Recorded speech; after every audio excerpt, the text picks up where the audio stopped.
আপনার কত্থক নাচের গুরু পণ্ডিত বিরজু মহারাজ ৮৩ বছর বয়সে মৃত্যুবরণ করেছেন। আপনাদের গুরু শিষ্যের রসায়ন সম্পর্কে জানতে চাই।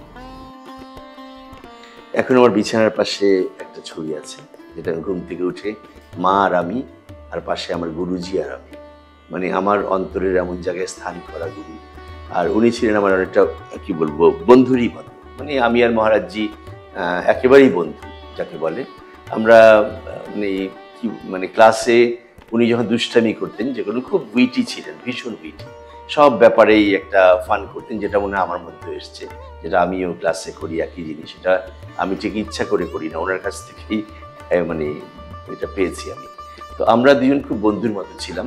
ক্লাসের আমরা মহারাজজি কিছু শেয়ার করতে হলে আমার সঙ্গে শেয়ার করতেন, যে জন্য এমন একটা রিলেশন হলো যে উনি বাংলাদেশেও যখন এলেন, বাংলাদেশে এসে প্রথম মঞ্চে দাঁড়িয়ে বলেছিলেন যে, যখন অনেক স্টুডেন্ট দেখলেন একসঙ্গে শত শত, তখন বললেন যে আমি বাংলাদেশের একজন শিষ্যকে আমি একটা প্রদীপের মতো জ্বালিয়ে দিয়েছিলাম, আর এই প্রদীপ আজকে শত শত প্রদীপ জ্বালিয়েছে। এটা আমার সবচেয়ে বড় পাওয়া।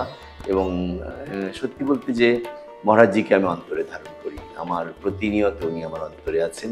ওনার কাছ থেকে অনেক শিক্ষা নিয়েছি, যেটা প্রথমত যে এত বড় গুরু সারা ওয়ার্ল্ডে, পণ্ডিত বিরজু মহারাজ একজন এমন লেজেন্ড, কিন্তু উনি এত ডাউন টু আর্থ, মানে এত বিনয়ী।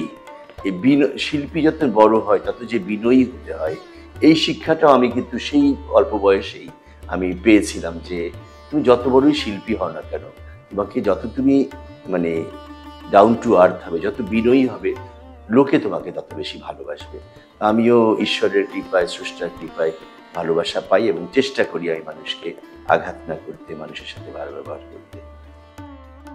এতক্ষণ আমরা কথা বললাম নৃত্যশিল্পী শিবলী মোহাম্মদের সাথে।